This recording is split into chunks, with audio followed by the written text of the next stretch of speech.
All right, so we're back and ready for another deep dive. You guys ready?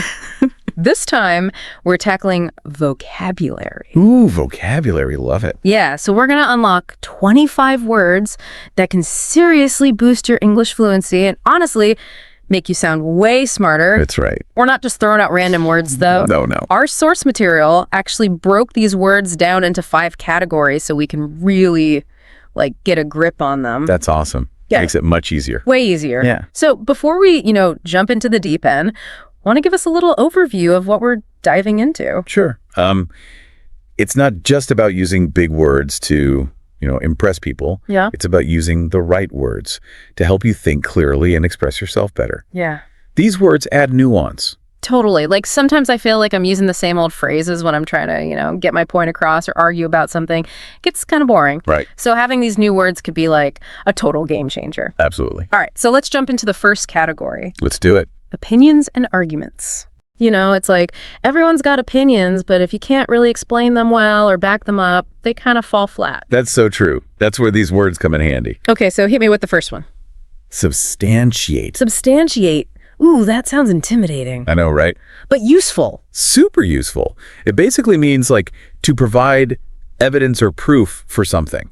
Oh, okay. So instead of just saying, I think this is the best movie ever, Right. You can say, I can substantiate my claim. Exactly. It elevates your argument, encourages critical thinking, makes you think twice. You actually just helped me win an argument in my head. Oh, yeah. Tell me about it. Okay, so I was thinking about that article you sent me about topic related to the listener. Mm-hmm. And you know how they were saying opposing viewpoint? Mm-hmm. I could totally challenge them to substantiate those claims. Boom. Mic drop. Right. See? That's how you use it. Okay, next word, please. I need more ammo for these debates. Okay. How about ambivalent? Ambivalent. Oh, I love this one. This is so me. Why? Why is it so you? Because I am the queen of mixed feelings. Especially when it comes to, a relatable dilemma the listener has shared before. Some days I'm all for it, others I'm totally against it. I think most of us can relate to that, though. It's that whole it depends feeling. Exactly. You can't really make up your mind. Ambivalent perfectly captures that. It acknowledges those gray areas in life. Yeah. Not everything is black and white. Right, totally. And it sounds way smarter than just saying, I don't know. So much smarter. Okay, give me another one. Okay. Plausible? Plausible. Okay, now I always mix that one up with possible. Yeah, I can see that. There's a subtle difference. Help me out. Possible just means something could happen. But plausible implies that it's actually reasonable to think it will happen, based on the evidence. Okay, so it's possible I might win the lottery tonight. But it's not very plausible. Exactly. Yeah. Unless I buy a ticket, then maybe it's a little more plausible. Yeah, maybe slightly. Okay. That makes a lot more sense. Good. What's next? How about refute? Refute. Okay. Yeah. That sounds kind of intense, like something you'd hear in a courtroom drama or something. It is a powerful word. It means to prove something wrong, to disprove it, using facts, logic, the whole 9 yards. Ooh, I like it. So it's not just about disagreeing. No, it's about taking it a step further. Yeah, actually dismantling the other argument. Exactly, with solid reasoning. You think about those online debates, where people are going back and forth, they're trying to refute each other's points. Oh, yeah, that makes sense. I see it all the time. All the time, right. And it's important to use this word strategically. It's not about shutting down conversation, It's about pushing for deeper understanding. Oh, I like that. So refute, but don't be rude. Exactly. Okay, that's a good one. All right, so we've got some serious firepower for our opinions and arguments now. Yeah, you're ready to take on any debate. I know, right? I feel so much more articulate already. That's the goal. Okay, ready for part 2. Let's move on to describing people and emotions. All right, let's dive in. Okay. We're going to explore how these words can help you understand yourself and others on a much deeper level. All right, so part 2, huh? Advanced words for describing people and emotions. That's right. Okay, I'm intrigued, I gotta say. Lay it on me. What's the first word that comes to mind? Well, let's start with resilient. Everybody knows someone who's like this, someone who just bounces back from anything. Oh, totally. Life throws them curveballs and they just hit a home run every time. Exactly. They bend, but they don't break. Mm-hmm. And resilience, it's like a muscle. Oh, interesting. Yeah. The more you use it, the stronger it gets. Yeah. Think about your own life for a second. What challenges have you faced that really forced you to build up your resilience? Wow, okay. That's a good question. Let me think. There was that time when a personal anecdote that connects to the listener's experience with resilience. Mhm. Yeah, I definitely had to dig deep and find that inner strength.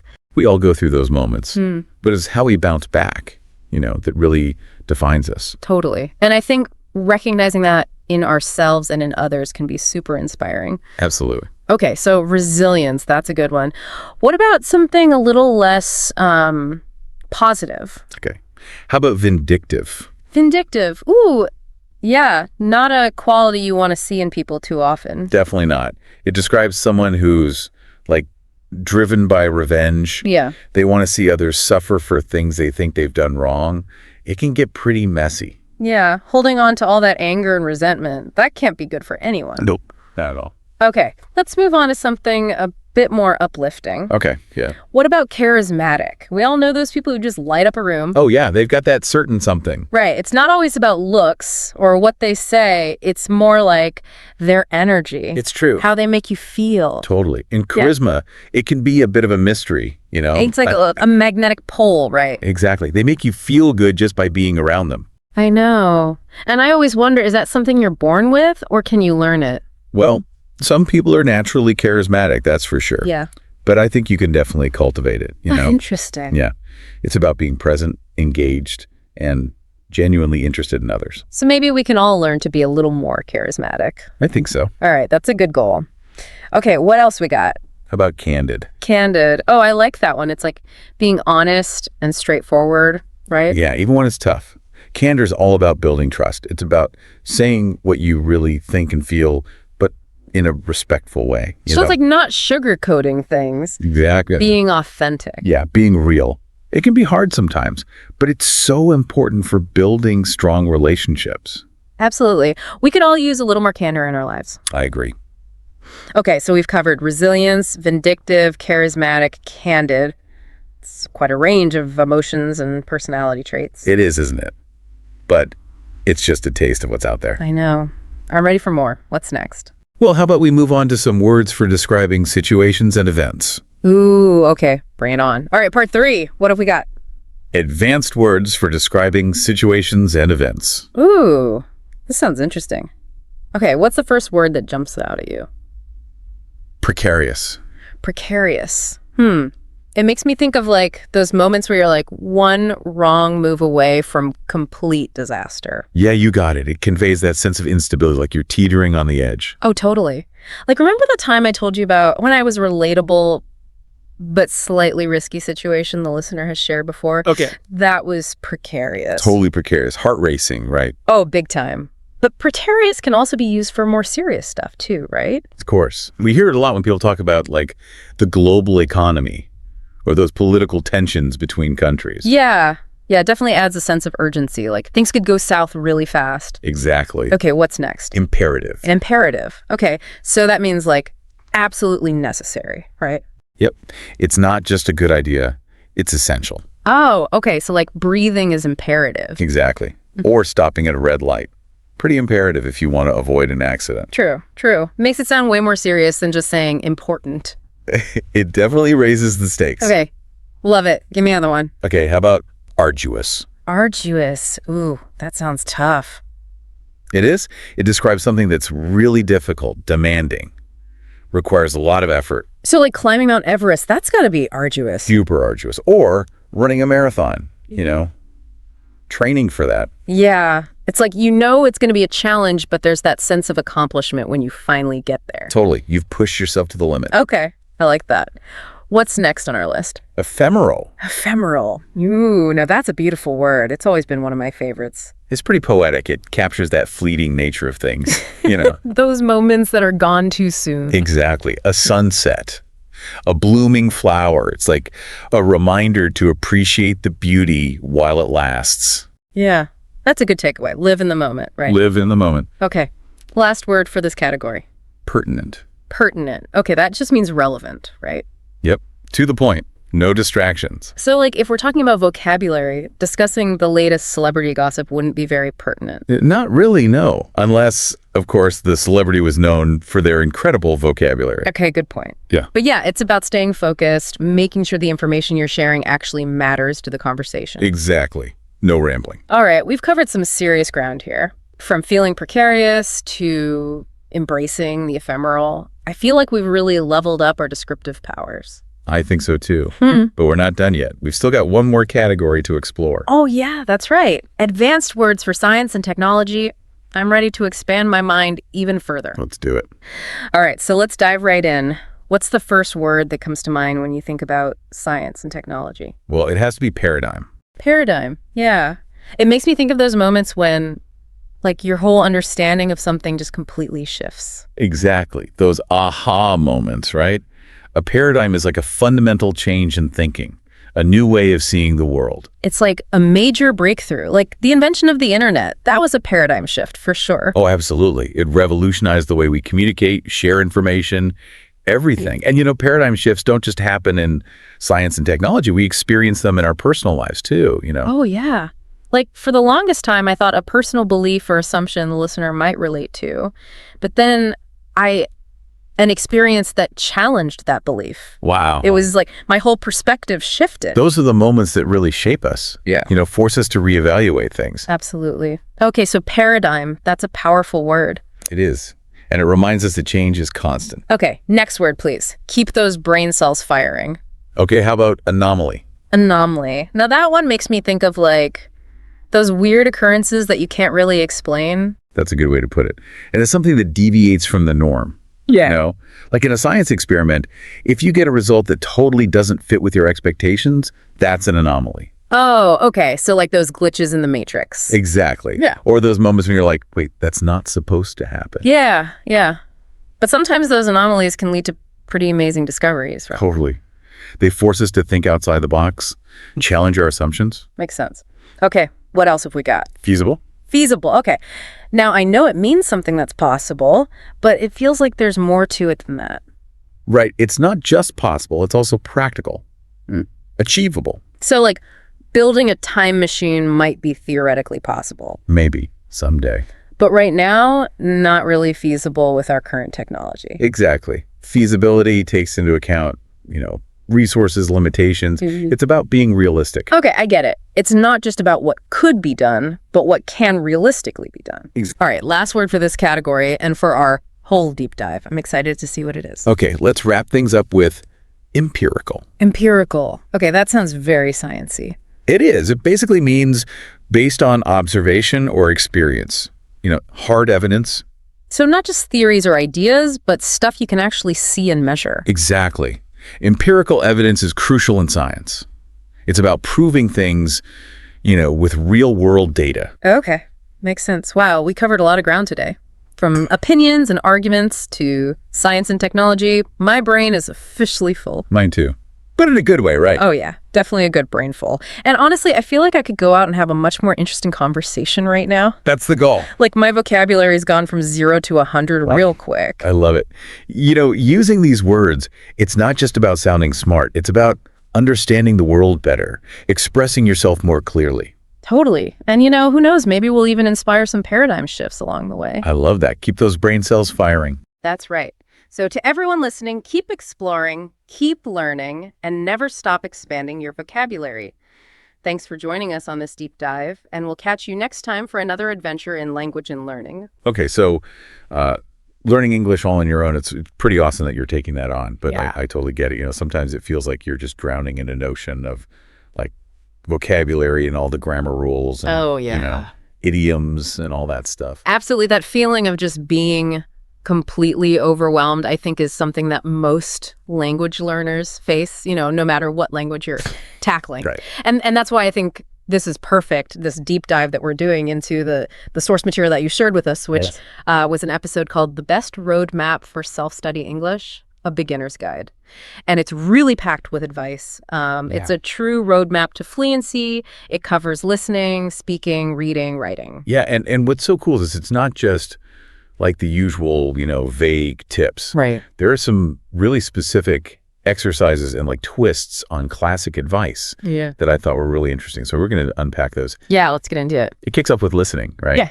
Yeah, absolutely. And the podcast host really hammers home that listening is the foundation, but not just to understand, but to really soak up how English sounds naturally. Yeah, and they talk about, listening to slow and clear English, especially for beginners. Right. And they actually suggest some podcasts specifically made for learners, like BBC Learning English and ESL Pod. Yeah, those are classics. It's funny, I never even thought about like how many resources are out there just for people learning English, Right. This deep dive is already It's amazing. opening my eyes. It is.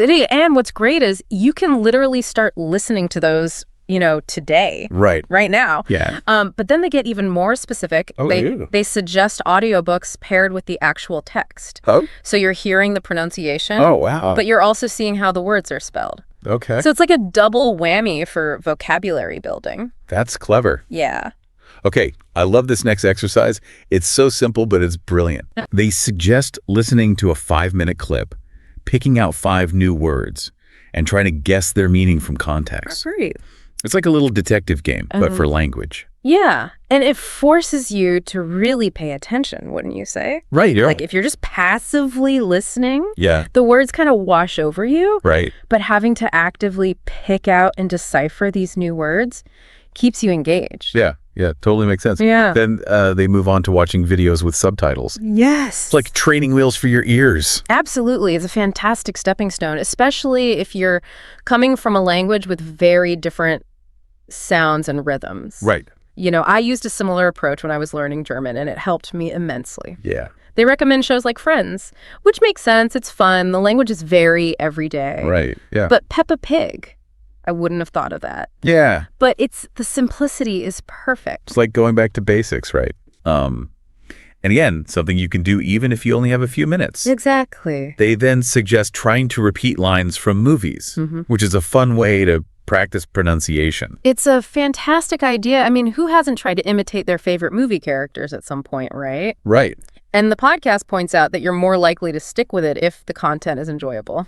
Of course, yeah. Pick something you like. Don't, force yourself to watch documentaries if that's not your thing. Right, exactly. But then they bring up this technique called shadowing. Yeah. Which I have to admit I'm not familiar with. Can you kind of explain what that is? Sure. Shadowing is basically mimicking a native speaker as closely as possible. Like you're their shadow. Okay. You're copying their intonation, their rhythm, their pronunciation. Okay. It can feel a little awkward at first, but it's incredibly effective for developing a more natural sounding accent. So it's not just about understanding what they're saying, but how they're saying it. Exactly. Okay, that's fascinating. Yeah. They even mentioned a YouTube channel, Rachel's English, Oh, yeah. specifically for pronunciation. Oh, that's a great one. So you can literally start practicing this today, Right now. Yeah, and I thought it was really interesting how this section kind of wrapped up. Okay. They really emphasize creating a daily habit, even if it's just for 10 or 15 minutes. Yeah. It's like building a muscle, but for your ears and your brain. It is. And consistent exposure is key. Just like when you were a kid absorbing your first language. Right. Yeah. It's about those small, consistent actions over time. Absolutely. This is so inspiring. I'm already feeling motivated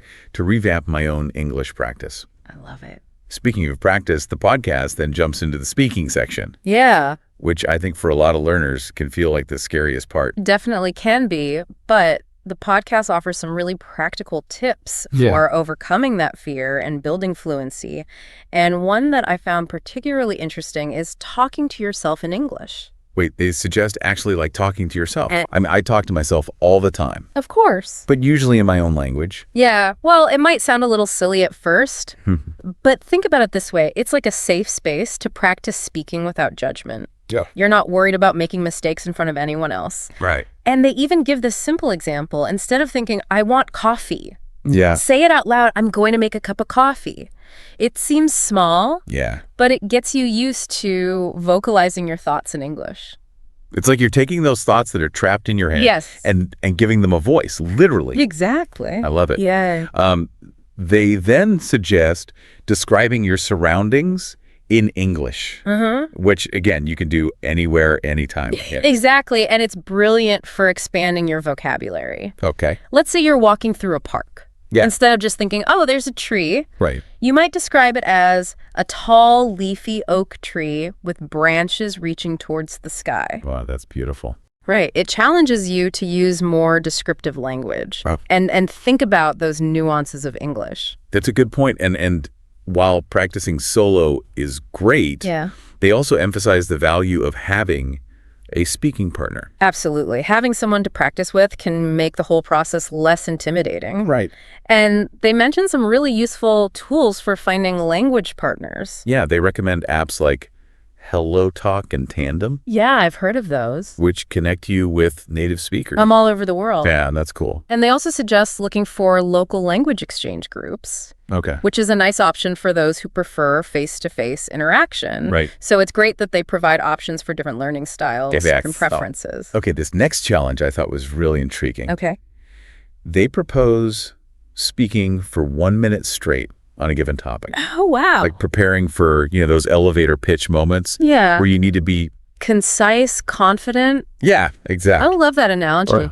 It really is about training yourself to Express your thoughts clearly yeah. and concisely, which is a valuable skill beyond language learning. Oh, for sure. For sure. Yeah. It really is. And, good practice for real life situations where you might not have a lot of time to explain yourself. Right. But they also stress the importance of recording yourself speaking, Yes. which, I don't know, can be a little daunting, even though I know it's helpful. I understand the hesitation. It can be a little cringeworthy to listen back to your own voice, Yes. especially when you're still learning. Right. But remember, the goal isn't to sound perfect. It's about developing self-awareness. Right. It's about noticing those little things that you might not realize you're doing, like a certain pronunciation mistake or something Exactly. that you keep making. Yeah, And they emphasize that it's all about progress, not perfection. absolutely. And sometimes it's good to have a little reminder that even native speakers make mistakes. Yeah. We're all human. Oh, totally. All the time. So don't be afraid to stumble and experiment.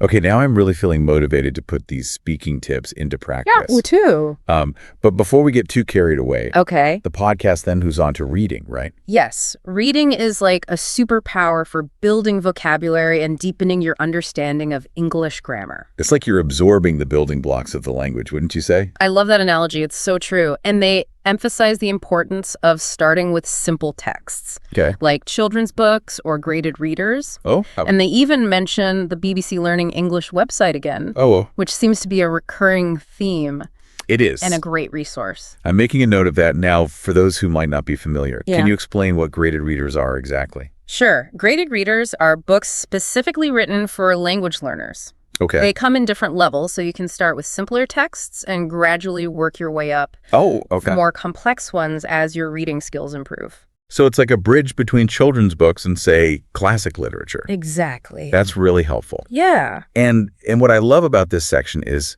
the focus on active reading. They suggest an exercise where you read a short story and underline any new words you encounter.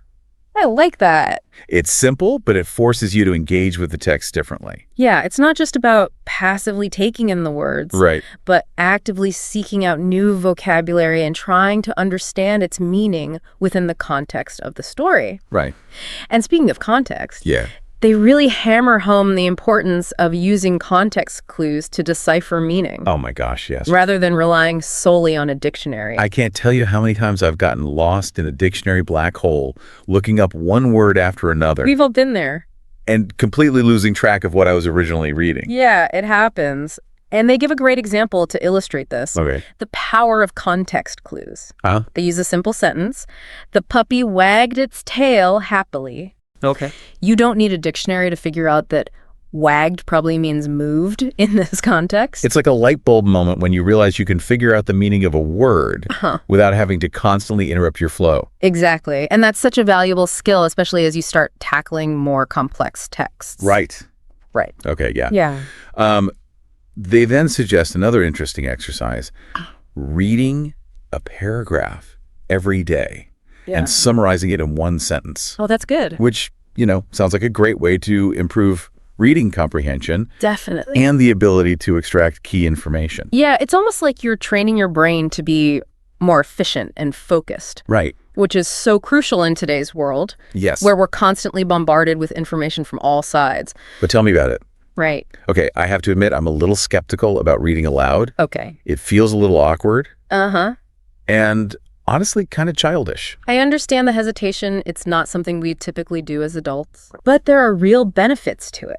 Look, reading aloud forces you to slow down, pronounce each word carefully, and really internalize the sounds of the language. Okay. It strengthens the connection between your reading and speaking skills. So it's like you're training your mouth to say the words correctly, Exactly. even if you're not speaking to another person. Yeah. Okay. And they even suggest recording yourself reading a news article, Okay. which seems a little less intimidating than, say, reading Shakespeare aloud. That's a good point. News articles are something that we encounter regularly. Right.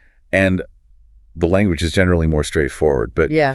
like with all these other tips, Uh-huh. the key is consistency. Right. Absolutely. Even just 15 minutes of reading each day can make a significant difference over time. Yeah. It's about making it a habit, like brushing your teeth Okay. or going for a walk. So it's about integrating these little pockets of learning into your daily routine, Exactly. Yeah. which is so much less daunting than trying to block out like hours for studying.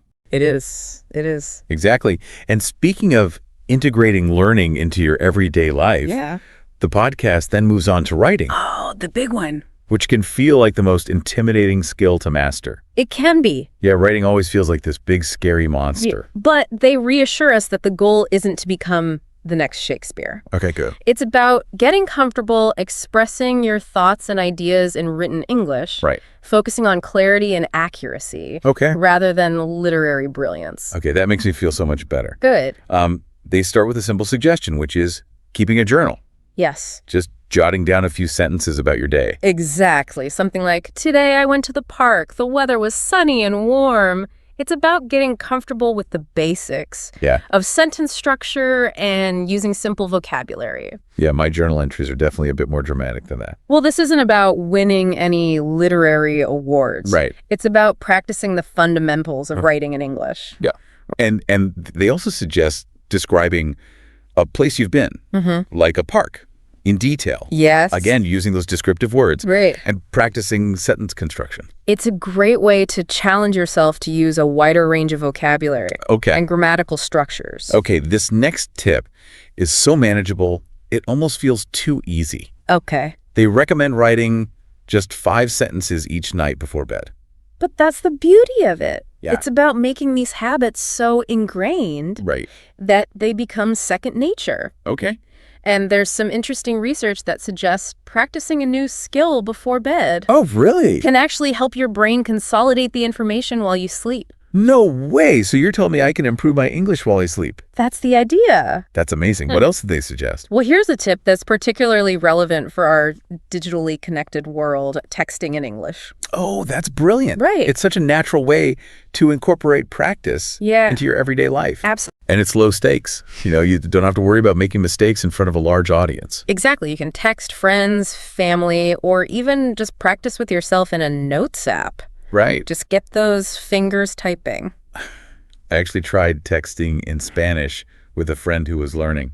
Oh, fun. And it was hilarious. We had to get really creative with emojis I bet. to get our point across. That's fantastic. It sounds like you were having fun while learning, which is always the goal. For sure. And for those who are active online, the podcast suggests joining English-speaking groups on platforms like Reddit or Facebook, Oh, yeah. Great idea. which is a great way to engage in conversations Yeah. and practice reading and writing in a more informal setting. It's like you're surrounding yourself with the language. Right. Even if you're not physically in an English-speaking environment. Okay, this next writing challenge I thought was really intriguing. Okay. Writing a 100-word story. Ooh. I'm not sure I could tell a compelling story in just 100 words. That's the challenge, right? It forces you to be concise and deliberate with your words. Yeah. And it's a valuable skill for any type of writing, Right. not just creative writing. And they even give a fun example. Write about your dream vacation. Oh, I love that. Oh, I'd have so much fun with that. My dream vacation involves a private island, a talking parrot, and an endless supply of chocolate chip cookies. That sounds amazing. Yeah. And you see, it's easy to get carried away and write pages and pages, Right. but the 100-word limit forces you to prioritize Okay. and streamline your ideas. It's about making every word count, which again is a valuable skill for any writer. Yeah, absolutely. So the key takeaway here, once again, is regularity over perfection. Just like with speaking and reading. Yeah, It's about making writing a consistent habit, absolutely. even if it's just for a few minutes each day. Exactly. It's about building a routine that works for you Right. and sticking with it. Okay.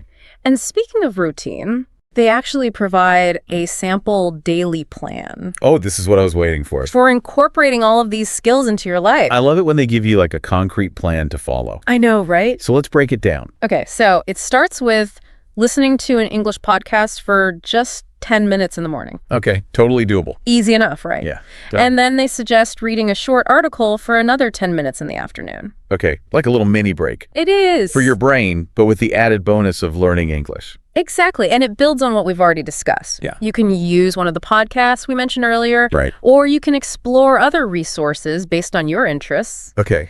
And then in the evening, they suggest speaking out loud about your day for 5 minutes. Okay. Again, this links back to that idea of, Practicing even when you're alone. yeah. Making it a part of your, Right. your natural thought process. Right. Yeah. And then finally, before bed, they suggest spending 5 minutes writing a short journal entry. Yeah, just a little recap of your day, but in English. Exactly. And the best part is all of these activities are like bite-sized are. and manageable, Yeah, even for the busiest of schedules. absolutely. This roadmap is seriously genius. It is. And they even provide a final golden nugget of advice. Okay. Make English a part of your life. It's such a powerful reminder that learning English isn't just about completing exercises or studying grammar rules. Right. It's about integrating the language into your everyday life, Yeah. finding opportunities to think, Yeah. speak, and engage with English in authentic and meaningful ways. I love that. It's about looking for those little moments throughout your day where you could just sprinkle in a bit of English practice. Exactly, like thinking in English while you're grocery shopping, listening to English music while you're cooking, Right. or even watching a movie in English with subtitles. Okay. The possibilities are endless. Yeah, it really is about creating your own personalized English immersion experience, isn't it? That's exactly it. And it doesn't have to be this huge, overwhelming thing. It's about those small, consistent steps taken over time. You know, going through this roadmap with you has been a real eye-opener. I feel like we've uncovered so many great tips and strategies, Yeah. and I'm actually excited to put them into practice myself. Me too. It's so refreshing to see such a practical and, dare I say, enjoyable approach to language learning. Yeah, and it all boils down to those 4 core skills, right? Listening, speaking, reading, and writing. Absolutely. We've covered each one in depth, We have. and I think we've really highlighted the importance of integrating them into your daily life. Yes. And for me, the biggest takeaway from this deep dive is that consistency and enjoyment go hand in hand. Right. It's not about forcing yourself to study for hours on end. Yeah. It's about finding ways to make English a natural and enjoyable part of your daily routine. I love that. It's about finding those little pockets of time throughout your day where you can connect with the language. Whether it's, listening to a podcast during your commute, Yeah. reading an article while you're waiting in line, or even just chatting with a language partner online. Exactly. It's about those small, consistent actions that add up over time. Right. And when you enjoy the process, Yeah. you're so much more likely to stick with it and see real progress. So what do you say? Are you up for a challenge? Challenge accepted. Bring it on. Okay, listeners, here's the challenge.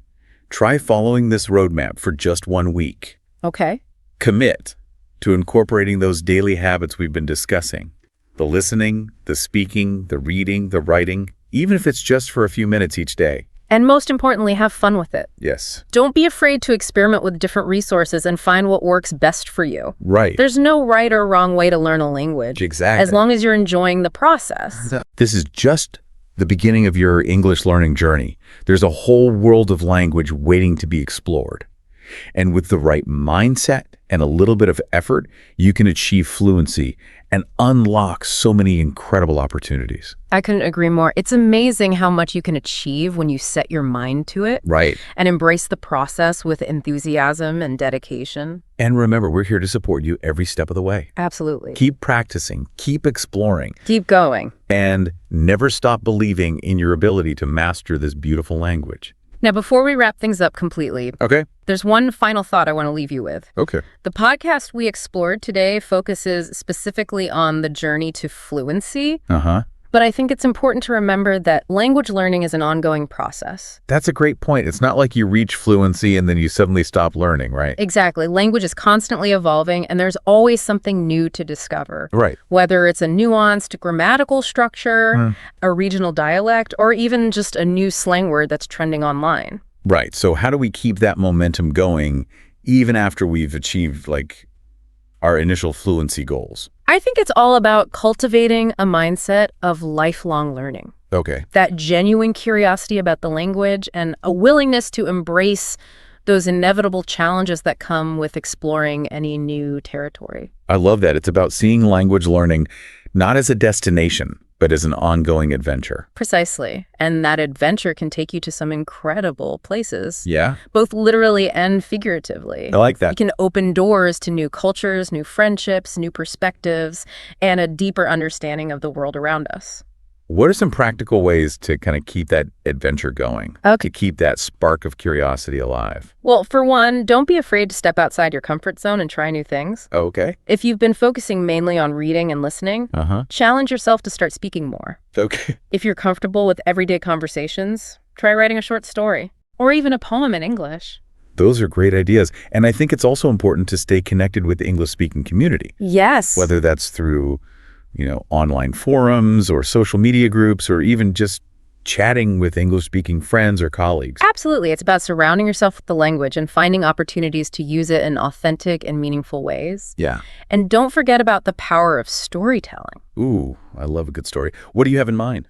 Think about all the incredible stories that are out there waiting to be discovered, from classic literature to contemporary novels, All right. from blockbuster movies to independent films, from TED Talks to podcasts like this one. Okay, you're speaking my language now. I'm a total podcast junkie. Me too. And podcasts are such a fantastic way to immerse yourself in the language, learn about different topics, Yeah. and hear a variety of accents and speaking styles. It's like having a conversation with interesting people from all over the world. It is. And the best part is, there's a podcast for literally every interest imaginable. I know, right? From true crime to history, from science to pop culture, Yeah. from personal development to, well, language learning. Exactly. So if you're looking for a way to keep your English skills sharp, expand your vocabulary, and stay engaged with the language, Uh-huh. I highly recommend adding a few English language podcasts to your listening rotation. And don't be afraid to branch out and explore different genres and formats. You might be surprised at what you discover. Yeah. And who knows? You might even find your new favorite podcast. Exactly. So as we wrap up this deep dive, Okay. I want to leave you with one final challenge. Okay, I like it. What English language podcast are you going to explore next? Ooh, that's a good one. And to make things even more interesting, how about we challenge our listeners to share their podcast recommendations with us on social media? We'd love to hear what you're listening to and what's inspiring you on your English learning journey. That's a fantastic idea. We'll be sure to share some of our favorites as well. This has been such an insightful and inspiring deep dive. I feel like we've uncovered a treasure trove of valuable information and practical tips for anyone looking to enhance their English skills. I couldn't agree more. And remember, the most important thing is to enjoy the process and never stop exploring the wonders of this incredible language. Until next time, happy learning. Happy learning.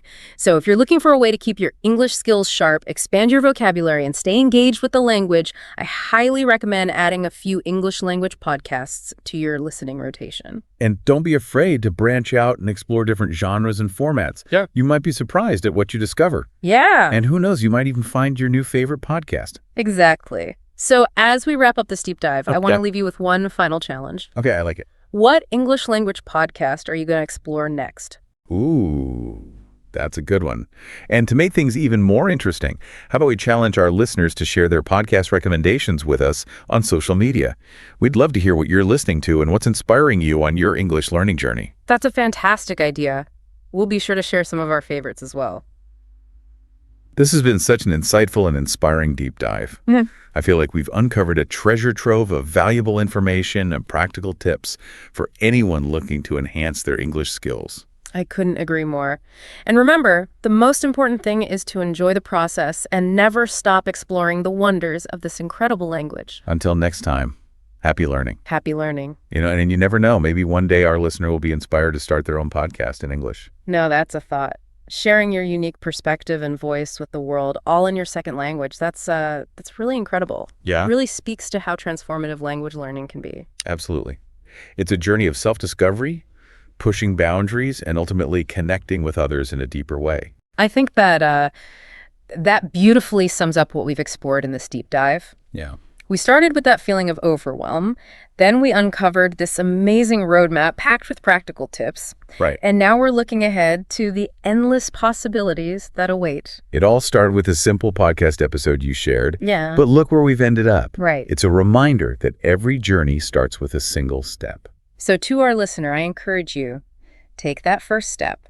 Embrace the process, the ups and downs, and never stop exploring the beauty and power of the English language. And on that note, until next time, happy learning. Happy learning. Hey everyone, ready for some seriously cool language learning hacks? Language learning hacks. I like that. Well, get this. We're diving deep into this podcast episode. All about becoming fluent. The lazy way. It's a lazy way, huh? Sign me up. Right. Forget those old boring textbooks. This is about making English a natural part of your life, effortlessly. Effortlessly. I love that idea. So much of language learning feels like heavy lifting. I know. So first up, think about your phone, all those apps, all those menus. It is on it? Exactly. What if all that became like a secret English tutor? Whoa, okay, I'm intrigued. Switch the language settings to English, boom, instant immersion. Oh, that's smart. It's like you're already spending all that time scrolling and tapping. Right. And your brain's picking up words and phrases without you even realizing it. It's like a little language hack right Yeah. under our noses. And speaking of hacks, social media. Oh, don't get me started. I can spend hours on there. I hear you. But instead of, following those same old accounts. You mean like branch out a little? Yeah. Sprinkle in some English-speaking creators, comedians, artists, whatever you're into. Okay, yeah, that actually sounds fun. It's like you're learning, but it doesn't feel like studying. Exactly. Different accents, slang, all those cool expressions you wouldn't find in a textbook. It's like a backstage pass to how people actually use the language. Totally. Okay. Okay, ready for another super simple strategy? It's all about those little moments you have throughout the day. Okay, shoot. I'm always looking for ways to, squeeze in a little learning here and there. This one's called the 1-minute speaking trick. Literally anyone can find 1 minute. 1 minute, that's it. I can definitely do that. Right. But here's the thing. You got to use that minute to actually speak out loud in English. Okay, so what would I talk about? Anything. Describe what you see, what you're doing, even what you're thinking. So I'm walking to the kitchen, I'm opening the fridge. I think I want some yogurt, like that. Exactly. And the key is to try and think directly in English, not translate in your head. Oh, right, because that translating thing can really slow you down. Big time. It's like building a mental muscle for speaking English. The more you use it, the stronger it gets. And it's only 1 minute a day. That's totally doable. Right. Small steps, big results. Okay, so we've talked about passive immersion with your tech and speaking practice. Now, let's talk about how to sound more natural, like less textbook, more like you actually know what you're doing. Okay, that's definitely something I struggle with, sounding natural. The secret weapon. Phrases, not just individual words. Phrases. Okay, I'm listening. Think about it. Instead of just saying hungry. You'd say, I'm starving. I could eat a horse. Exactly. See how much more expressive that is? Oh, more fun to say. Right. And these phrases, they teach you the rhythm of English, those little idioms that native speakers use all the time. So it's instead of just memorizing vocabulary, you're learning how to actually use it. Exactly. It's like learning a dance move instead of just the individual steps. Okay, I'm getting it. Phrases are the key to sounding smooth. Now, for a strategy that feels less like study and more like, chilling, let's talk TV. Wait, you're telling me watching TV can make me fluent? Not just any TV. Yeah. You got to watch it the smart way. We're talking subtitles, strategic rewatching, the whole 9 yards. Okay, break it down for me. How do I watch TV the smart way? Start with English subtitles, okay? See how the words match up with what you're hearing. Right, connect the sounds to the spelling. Yep. Then, once you feel comfortable, turn those subtitles off and see how much you can understand. Oh, that's a good challenge. It's like testing yourself, right? Totally. And if you really want to level up, rewatch those tricky scenes and try to catch all those little details you missed the first time. And what kind of shows are we talking here? Well, the podcast recommends sitcoms like Friends, The Office, even Modern Family. Oh, I've heard those are great for learning English. They are. Everyday language, funny situations, you can't go wrong. Plus, it's way more fun than listening to those boring language tapes. Totally. And speaking of fun, this next tip is all about making English a part of something you already love. Think about your passions, your hobbies. Okay, let me think. I love music, video games, and reading about history. Perfect. So listen to English music and look up those lyrics. Play video games with English-speaking players or switch those game settings to English. And for history, well, dive into some English books or articles about the periods that fascinate you. Whoa, it's like I'm already doing those things. I just need to switch them to English. Exactly. And when you're learning about something you're actually interested in, it just clicks. It's like the learning just happens naturally without even trying. Totally. Now, let's talk about a habit that a lot of language learners struggle with. It's called mental translation, and it can really hold you back. Mental translation, what's that? It's that thing where you're constantly translating everything in your head from your native language to English and back again. Oh yeah, I do that all the time. It's like my brain is on overdrive. I know, right? It's exhausting. And it makes speaking English feel slow and clunky. Because you're like always one step behind, right? Exactly. But here's the good news. You can train your brain to think directly in English. Wait, really? How do I do that? Start small. Instead of thinking, I need to go to the grocery store to buy food, think, I need food, I go to the store. Simple, right? Yeah, I guess so. But it feels weird at first. It does. But the more you do it, the easier it becomes. It's like building a new pathway in your brain. So it's like teaching my brain to think in English mode instead of translate mode. Exactly. Yeah. The podcast also suggests labeling things around your house in English, like table, chair, window. Oh, and like narrating your actions in English, even if it feels silly. Exactly. It's all about creating that English environment in your mind. So it's not just about what's around you, it's about what's going on inside your head, too. Totally. Now, are these strategies really lazy? Or is this like a different kind of effort? That's a good question. I think it's less about being lazy and more about working smarter. Yeah, like tapping into how our brains actually learn best, right? Exactly. We're taking advantage of those natural learning processes that are already happening. It's like tricking our brains into becoming fluent without all the stress and struggle. I like that. It's like a sneaky shortcut to fluency. But even with these effortless strategies, we still got to be consistent, right? Oh, absolutely. Consistency is key, even with small actions. Like watering a plant every day, even if it's just a little bit. Exactly. Those little drops of effort add up over time and help your English blossom. So even with these lazy strategies, we got to be mindful and make a conscious effort to actually use them. I'm definitely up for the challenge. It's way more appealing than those boring textbooks. I hear you. Okay, ready to explore even more lazy language learning secrets? Bring it on. I'm hooked. Awesome.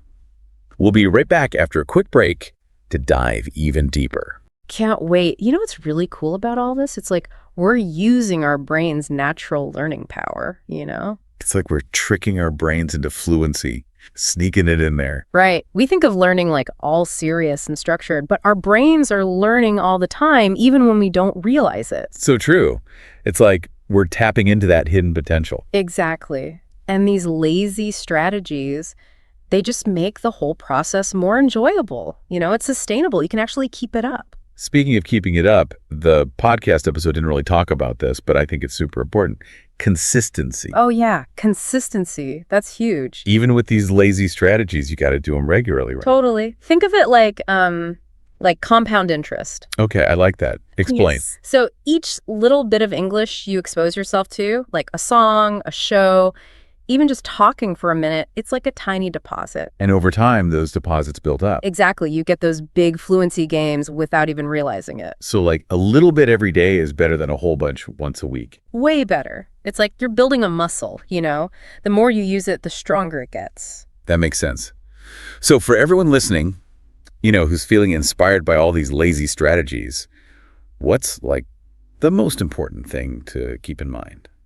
Honestly, I think it's finding the strategies that really work for you, you know, that fit your life and what you enjoy. It's got to be personalized. Totally. If you're a music lover, go all in on English music. If you're super social, find ways to connect with English speakers. You got to feel good, not like another chore on your list. Exactly. When it feels fun, That's when the magic happens. You're not even forcing it, you're just enjoying it. Now, the podcast kind of touched on this, but I think it's worth diving a little deeper. The fear of making mistakes. Oh, tell me about it. That's like the biggest hurdle for so many language learners. It's like this invisible wall holding you back. Totally. But here's the thing, making mistakes, it's actually how we learn, right? I mean, it's not a bad thing. It's essential. It's like you try something, you mess up, you figure out what went wrong, and you try again. It's a feedback loop. Exactly. Think of a baby learning to walk. They fall down a million times, but they keep getting back up. And eventually, they're running marathons. Right. So for anyone out there feeling self-conscious about speaking English, just embrace those mistakes. See them as like stepping stones. Exactly. Everyone who speaks a second language has been there. It's part of the process. So true. The more you practice, the less scary those mistakes become. And speaking of things we might overlook, the podcast didn't talk much about this either, cultural understanding. Oh yeah, that's huge. It's like you can know all the words, all the grammar, but if you don't understand the culture, you're missing a piece of the puzzle. It's like the difference between speaking the language and really connecting with people. Right? Totally. It's about understanding those little nuances, the humor, the customs. It's like you can watch those TV shows and movies, you know, the ones we talked about before. Oh, yeah. Those are gold mines for cultural insights. You pick up on slang, idioms, things you wouldn't find in a textbook. Exactly. It's like you're immersing yourself in the culture, not just the language. So for those who want to go deeper, you know, beyond just speaking the words, what can they do? Well, watching those shows is a great start, but I think it's also about interacting with English speakers. Like putting yourself out there, even if it's a little scary. Great. Join online communities, go to language exchange events, even just chat with English-speaking friends or colleagues. Don't be afraid to ask questions. Right, exactly. People are usually happy to share their culture, you know, to help you understand. It's about being curious, open-minded. Totally. And remember, cultural fluency, it's a journey, not a destination. You're always learning, always growing. Now, building on this whole idea of personalization, the podcast kind of hinted at this, finding your own lazy path. Yeah, I love that idea. It's like taking the framework and making it your own. It's your language learning adventure. Exactly. Experiment, try different things, figure out what clicks for you. There's no right or wrong way. Right, exactly. Your lazy path might change over time, too, as you learn and grow. It's a journey of discovery. Speaking of which, let's talk about setting goals, tracking progress, you know, those things that help you stay on track. Oh, yeah, those are important. It's easy to get caught up in the excitement of starting and forget about those practical things. Like setting off on a road trip without a map. You might get there eventually, but it'll be a lot more confusing. Exactly. Goals give you that direction, that sense of purpose. So for those who are just starting out, you know, what advice do you have for setting those goals? Be specific. Don't just say, I want to be fluent. What does fluency actually look like for you? You got to define it. Right. Can you hold a conversation for 10 minutes? Understand a movie without subtitles? Those are things you can actually measure. And make sure they're realistic, right? Like something you can actually achieve with your lifestyle. Totally. Start small, build momentum. Don't overwhelm yourself. Break those big goals down into smaller steps. Mini victories. Exactly. It's like giving yourself little rewards along the way. Now, what about tracking progress? How do we actually see how far we've come? Oh, that's so important for motivation. It's like you're keeping a journal of your language learning journey. You can see those wins, those challenges. Exactly. You can use apps, notebooks, even just record yourself speaking and listen back later. Find what works for you. Right. And don't compare yourself to others. It's your journey, your progress. Celebrate every step, no matter how small. Now, shifting gears a bit, we got to talk about the emotional side of language learning. It's not always easy, right? Oh, absolutely. It's a roller coaster for sure. Highs and lows, excitement and frustration. It's like you're surfing. You're going to wipe out sometimes, but then you catch that perfect wave. Love that analogy. And the more you practice, the better you get at riding those waves. So for those feeling discouraged, what advice do you have? First of all, be kind to yourself. Learning a language is hard. Give yourself permission to have those off days. Exactly. Those feelings, they're temporary. They don't mean you're not good at this. It's normal to feel frustrated sometimes. Totally. And often those setbacks can be valuable lessons. They help you figure out what to work on. So it's like those motivational posters, you know, fall down 7 times, get up 8. Exactly. Resilience is key. Don't give up on yourself. And language learning, it's a marathon, not a sprint. Oh, definitely. Embrace that long game. Fluency is a journey, not a destination. It's about enjoying the ride. Exactly. And there will be plateaus, setbacks. It's normal. Just keep your eye on the prize. Remember why you started. What are your goals? What do you want to achieve with English? Connect back to that passion. Right. It's a gift you give yourself, this whole language learning journey. I love that way of thinking about it. It's not a chore, it's a gift. It opens up so many possibilities, Yeah. new connections, new experiences. And it's about growing as a person, expanding your world. Now, one last thing I think we should touch on. The podcast didn't really talk about this, but I think it's so important. It's not just about the destination. It's about enjoying the journey itself. Oh yeah, that's a good one. Sometimes we get so focused on the end goal, we forget to enjoy the process. Exactly. It's like taking a road trip and just focusing on getting to the destination as fast as possible. You miss all the cool sights along the way. Right. And that's where the lazy approach can be so helpful. It encourages us to slow down, you know? Savor those little moments. Exactly. Make language learning a part of your life, not just a task you check off your list. So for those just starting out, how can they embrace that journey mindset? Be curious. Approach it like you're exploring a new world, all its wonders and surprises. It's like every new word is a little treasure. Exactly. And don't be afraid to experiment. Find what works for you, what makes you excited to learn. It's your adventure. Exactly. And remember, language learning, it's lifelong. There's always something new to discover, new connections to make. It's about growth, exploration, always pushing yourself a little further. Okay, so we've talked about enjoying the journey, celebrating progress, all that good stuff. But as we wrap up this part, I want to leave everyone with a final thought. Okay, hit us with it. Remember this, language learning, it's a gift you give yourself. It's about self-discovery, about connecting with the world in a deeper way. So, enjoy the ride. Embrace those lazy strategies, find what works for you, and never stop exploring. That's awesome. And you know what? I think we have time for one more little nugget of wisdom before we move on to the final part. Okay, I'm ready. What's the nugget? Remember, there's no finish line in language learning. It's not about perfection, it's about progress.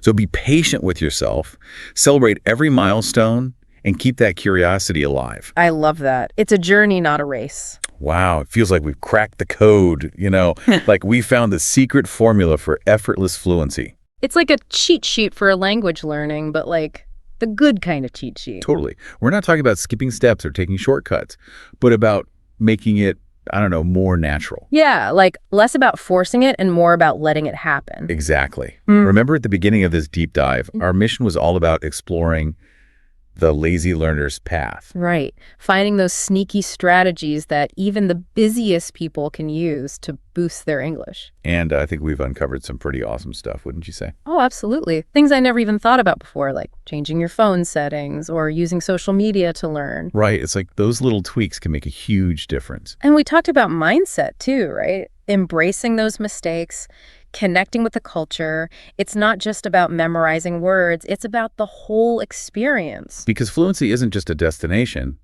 it's a journey. Right, exactly. It's about who you become along the way, the connections you make, the way your world expands. So, for everyone listening who's feeling inspired, ready to start their own lazy learning adventure, what's like one last piece of advice you'd give them?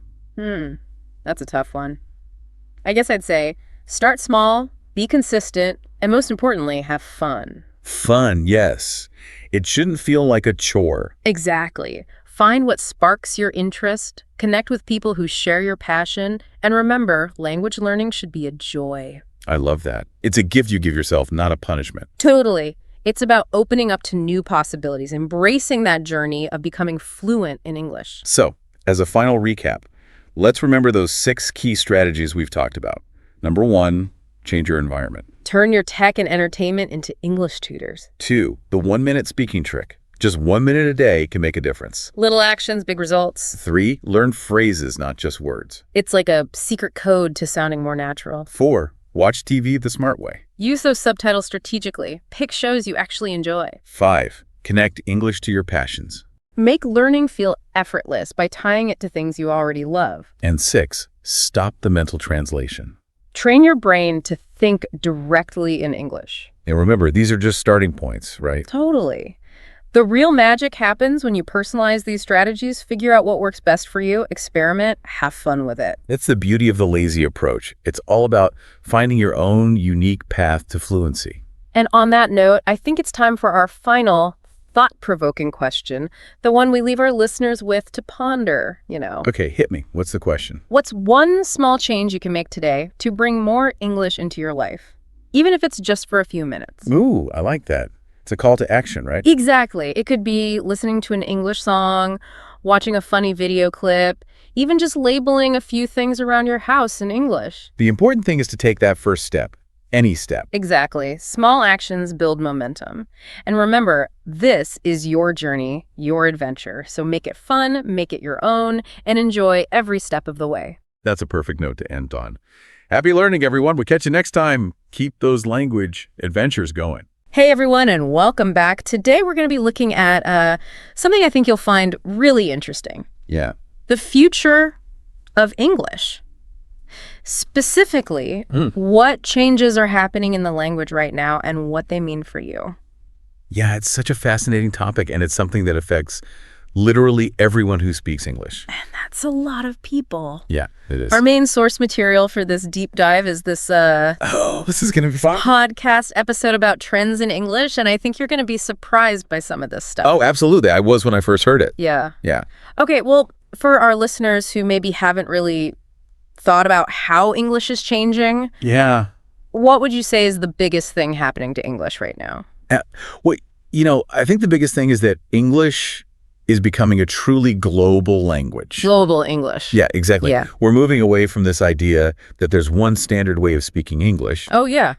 The Queen's English or American English Yeah. or whatever. Because now you have over 1.5 billion people speaking English worldwide, Wow. but only like 400 million are native speakers. That's mind-blowing. I had no idea. It's crazy, right? So that means most English conversations are actually happening Oh, wow. between non-native speakers. That's wild. So, like, if I'm in, I don't know, Yeah. Italy, and I'm talking to someone in English, Exactly. they're probably not from.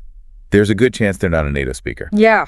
Okay. And it's becoming more and more common in all sorts of fields like international business, Oh, sure. education, travel, you name it. Well, I mean, that makes sense. But Yeah. if everyone is speaking English, but they're all speaking it Right. a little differently, does that mean that, like, a correct accent is becoming less important? Exactly. You hit the nail on the head. Really? Yeah, because the focus is shifting more and more towards clear communication Okay. that everyone can understand, Right.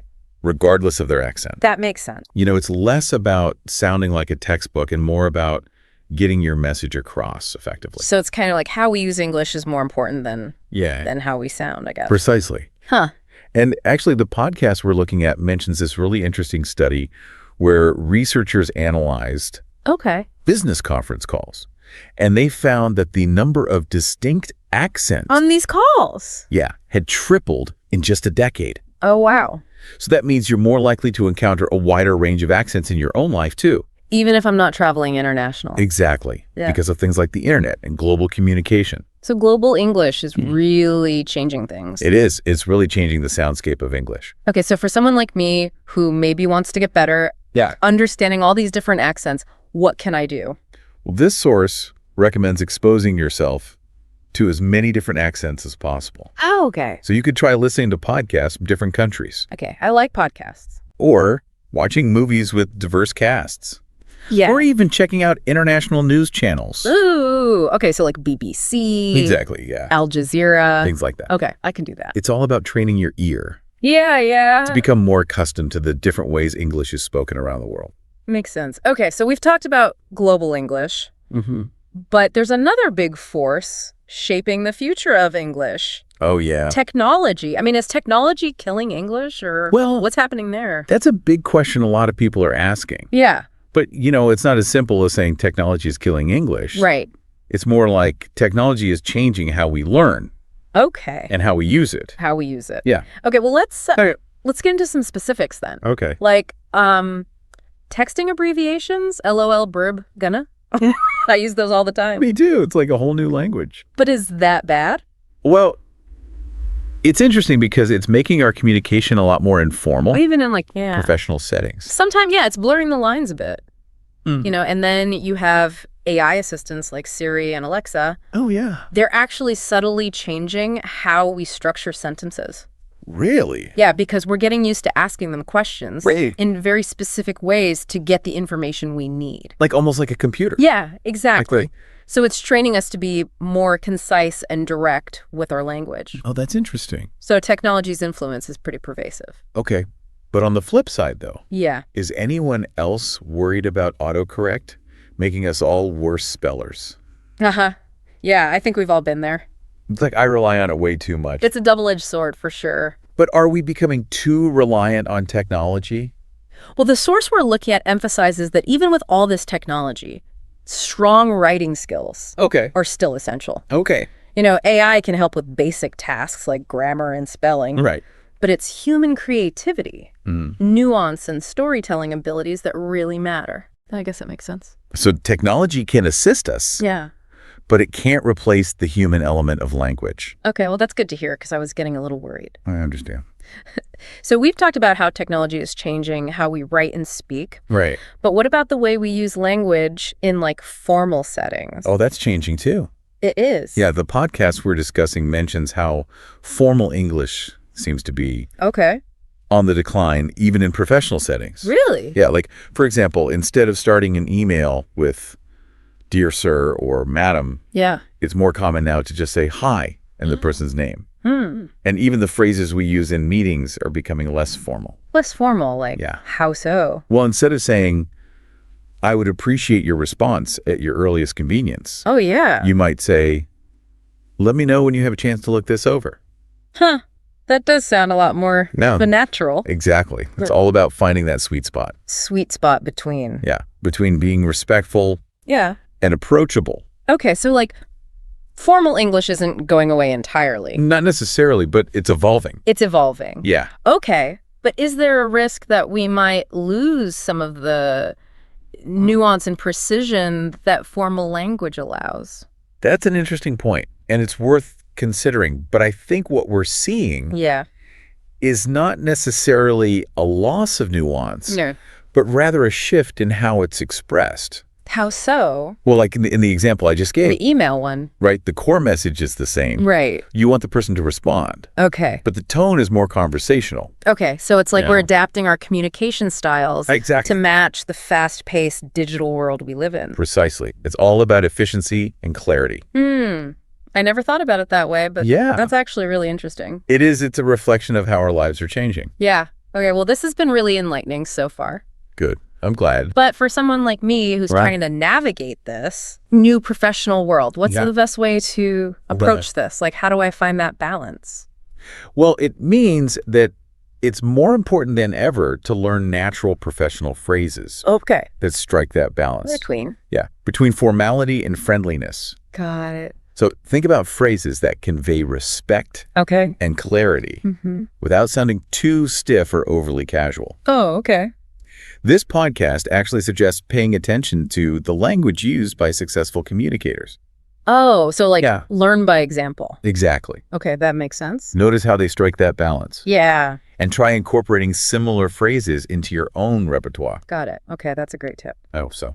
Okay, so we've talked about global English and technology's impact, but there's another trend that I find really exciting, Don't tell me. and that is how English is constantly Yeah. evolving with new words and Yeah. expressions popping up All the time. all the time. It's amazing. Yeah, it's like language is alive. It really is. It's breathing. Yeah. It's constantly changing. And it's like, reflecting our collective experiences. Exactly. Okay, so get ready for some examples. I'm ready. FOMO, Okay. binge watch, Yeah. deep fake, Uh-huh. crypto. These words didn't even exist I know. a few years ago. It's crazy, right? Yeah, And now they're part of our everyday vocabulary. I know. And it makes you wonder what other Yeah. new words are out there just waiting to be discovered. Absolutely. And it's not just new words either. What else? It's new phrases Yeah. and new ways of using existing words. Okay, so Yeah. like how? Give me an example. Well, like adulting. Oh, yeah. That word didn't exist a few years ago, Right. but it perfectly captures a feeling that a lot of people experience. That feeling of like Yeah. being overwhelmed by the responsibilities of adulthood. Exactly. And now it's a widely used word. Okay, so new words, Yep. new phrases, Uh-huh. and what else? Oh, and new meanings for old words. Oh, yeah, like Yeah. lit. Exactly. Or sick. Yeah, sick used to mean Right. like you're ill. Yeah, now it means something's awesome. It's totally different. It's fascinating how language adapts Yeah. and evolves over time. Yeah. Okay, so we've talked about global English, technology, Yeah. new words and expressions. Uh-huh. But there's another crucial aspect of the future of English Oh, okay. What's that? that I think is often overlooked, Okay, I'm intrigued. and that is listening. Listening. Yeah. Oh, tell me more. As English becomes more global and accents become more diverse, Right. our ability to listen effectively is Right. becoming more and more important. That makes sense. You know, it's not enough to just speak clearly. Right. We need to be able to understand different accents, Yeah. speaking styles, Okay. and cultural nuances. Yeah, I see what you mean. And I think a lot of people struggle with this. Oh, for sure. I know I used to get so flustered when talking to someone with a strong accent. Yeah, I felt like I was missing half the conversation. I get it. But the more I exposed myself to those accents, Right. the easier it got. Yeah, it's like anything else. The more you practice, Yeah. the better you get. And it's like training your ear Exactly. to tune into those subtle differences. Yes, it's like learning to appreciate a new genre of music. Oh, I like that analogy. It takes time to adjust your ear, but once you do, Yeah. you can start to appreciate the beauty and complexity of it. Okay, so how can we get better at listening? Well, this podcast episode actually offers Oh, cool. a really interesting technique called shadowing. Shadowing. Yeah, you listen to a speaker Okay. and then repeat what they say, Oh. trying to mimic their pronunciation and rhythm. Oh, that's interesting. Yeah, it's a great way to not only understand accents better, Okay. but also to improve your own pronunciation. Oh, wow. Two birds, one stone. Exactly. Wi-Fi. Yeah, yeah. And the podcast also suggests watching movies Oh. or TV shows in English without subtitles. Ooh, that's a good one. It forces you to rely solely on your listening skills, Yeah. to follow the plot and understand the dialogue. Oh, I should try that. It's a great exercise. Okay. I'm adding that to my list. Good. Now, what's funny is I used to think learning English was all about textbooks and grammar drills. Yeah, oh, yeah, the traditional methods. Yeah, Done but right. this conversation has really opened my eyes to how technology is Yeah. changing the game. For sure. And I think we should talk more about that. Definitely. But we'll have to save that for part That's, 2 of our deep dive. Sounds good. So we'll be right back after a quick break All right, see you soon. to discuss how technology is changing the way we learn English. Awesome. I'm excited to dig into that. Me too. It's going to be good. I think so. All right, we'll be right back. See you then.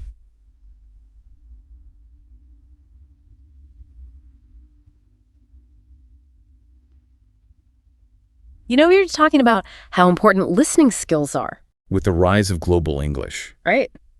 And I think technology plays a huge role there too. How so? Well, think about how much we consume audio content these days. Oh, yeah, tons. Podcasts, audiobooks, online courses. I mean, I practically live in my headphones. Me too. It's like our ears are constantly learning. But how is technology actually helping us learn English more effectively? Well, it's opening up so many possibilities. Like, We're seeing a surge in language learning apps oh, yeah. like Duolingo and Memrise. Oh, yeah, I love those. They offer these gamified experiences Right. that make learning fun and addictive. It's true. I find myself wanting to keep going. Yeah, exactly. It's like a brain workout. And it's like having a language tutor in your pocket. That's a great way to put it. Have you tried any of those apps? Oh, yeah, I've tried a few. What do you like about them? Well, I find it fascinating how they leverage AI Okay. to personalize the learning experience. For example, some apps use voice recognition to analyze your pronunciation Oh, and give you real-time feedback. it's like having a personal pronunciation coach. Exactly. And that's something a traditional textbook could never do. No way. It's incredible how technology is making language learning so Yeah. personalized. It really is. And it makes me think about AI's role in language learning Right. beyond just pronunciation. Yeah. We're also seeing AI-powered tools that can analyze your writing and provide grammar suggestions. It's like having an editor in your pocket. Totally. Have you experimented with any of those? Oh, yeah, I have. What do you think? I'm really impressed by how these tools can identify patterns in your writing Okay. and give you personalized feedback. That targets your specific weaknesses. Yeah, exactly. Wow, so it's like a Mm. custom-designed language curriculum. It is. It's really taking personalized learning to a whole new level. That's amazing. And then there's the rise of online tutoring.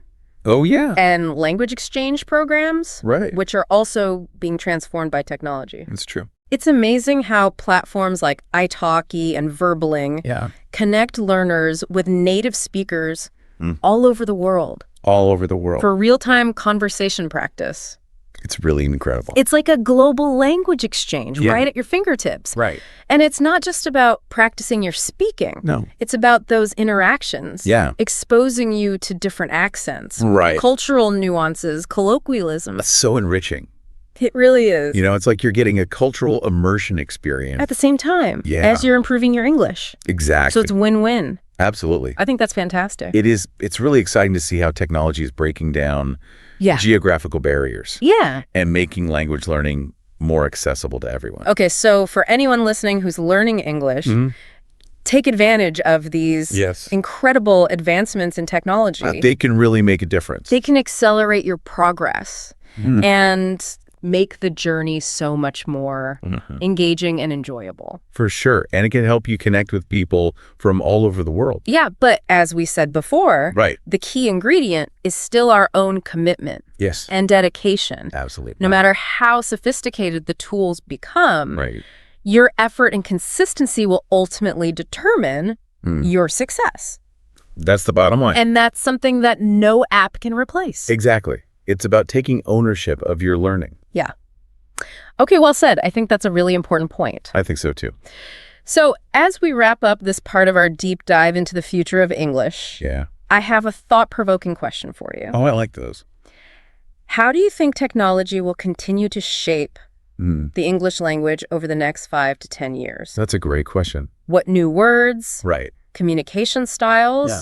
or even learning methods do you think will emerge? Well, I think we're going to see even more personalized and immersive Okay. language learning experiences. Interesting. You know, powered by AI and virtual reality. Oh, wow. Like, I can picture myself Yeah. stepping into a virtual world and practicing my English with avatars. Exactly. Or attending virtual conferences and workshops Oh, wow. led by AI-powered language tutors. So the possibilities are really Yeah. endless. They are. It's really exciting to think about. It is, and it kind of feels like we're on the cusp of a new era I think so too. in language learning. Yeah, it's a really transformative time. I'm excited to see where it all goes. Me too. You know, it's funny. I used to think learning English was all about textbooks and grammar drills. Oh yeah, I remember those days. Yeah. But this whole conversation has really opened my eyes to how technology Really? is changing the game. It really is. So, Yeah. what are your thoughts on this? Well, I think technology is making language learning more accessible, Okay. more engaging, and more effective. More effective, like how so? Well, for one thing, it's giving us new tools and resources Oh, that we've never had before, like what? like language learning apps, Right. online tutoring platforms, AI-powered writing assistants. Yeah. All of these things are making it easier than ever to learn and improve our English skills. Okay, so we talked about language learning apps in the last part, You did. but I want to dig a little deeper into Okay. what makes them so effective. Because I've tried a few myself, Yeah, and I'm always amazed by how they can make learning so personalized. exactly. It's like having a custom designed language curriculum. Yeah, and I think a big part of that is the use of AI. Oh, absolutely. Like some apps can analyze your pronunciation Right. and give you real-time feedback. It's incredible. It's like having a personal pronunciation coach. I know, it's amazing. Yeah, and it's not just pronunciation. No. There are also apps that can Yeah. analyze your writing and provide grammar suggestions. It's like having an editor in your pocket. Yeah, totally. It's really impressive how these AI-powered tools can identify your specific weaknesses Yeah. and help you improve them. Okay, so we've got personalized pronunciation coaching. Yeah? We've got AI-powered writing assistance. What else is technology doing to make language learning more effective? Well, it's also connecting us with other learners Okay. and native speakers from all over the world. Oh, yeah, through online tutoring and language exchange programs. Exactly. I love those. They're fantastic. It's like you can have a conversation with someone on the other side of the world and get immediate feedback on your speaking skills. It's invaluable. It really is. And it's not just about the feedback. No. It's about those interactions. Yeah. Exposing you to different accents, Right. cultural nuances, colloquialisms. It's like a cultural immersion experience. Yeah, it really enriches the learning experience. Absolutely. So technology is doing all these amazing things to make language learning more effective. But I think it's important to remember that technology is just a tool. It's not a magic bullet. Exactly. The key ingredient is still our own commitment. Absolutely. Dedication. You can have all the best tools in the world, but if you're not willing to put in the effort, you're not going to see results. No, you won't. And that's something that no app can replace. Exactly. It's about taking ownership of your learning. Right. It's about setting goals and being consistent with your practice. Well said. I think that's a really important point. It is. It's the foundation of successful language learning. Okay, so as we wrap up this deep dive Yeah. into the future of English, Right. I want to leave you with Fire. a final thought-provoking question. I'm ready. How do you think English will continue to evolve in the years to come? That's a great question. What new trends do you Yeah. think will emerge? Well, I think we can expect to see English becoming even more global, Okay, even more diverse, and even more influenced by technology. so it's going to keep changing. It's definitely not going to stay the same. Yeah, but that's what makes it so fascinating. It's a living language. Yeah, it's constantly adapting and evolving. And that's what makes it so exciting to learn and to use. And I think that's a great note to end on. I agree. So thank you so much for joining us on this deep dive into the future of English. It's been a pleasure. And remember, the future of English is in your hands. It really is. So keep practicing. Keep learning. Keep exploring. Keep connecting. And most importantly, Yeah, keep having fun with it. absolutely. Until next time. Bye. Welcome to the deep dive. Hello. Today, we're doing something a bit different. Actually, I think it's really useful. Oh, yeah. Yeah, one of you sent in some material excerpts from a book called Advanced Everyday English. And we thought, okay, let's dig into some of these phrases. Sounds like a good plan. So what's the mission? Well, the idea is to get beyond just the basic definitions. Okay. We want to get a real feel for how these common phrases are actually used, day to day. The nuances. Exactly. Those little things that can completely change what something means. Yeah, that makes sense. It's not just about vocab lists, is it? Not at all.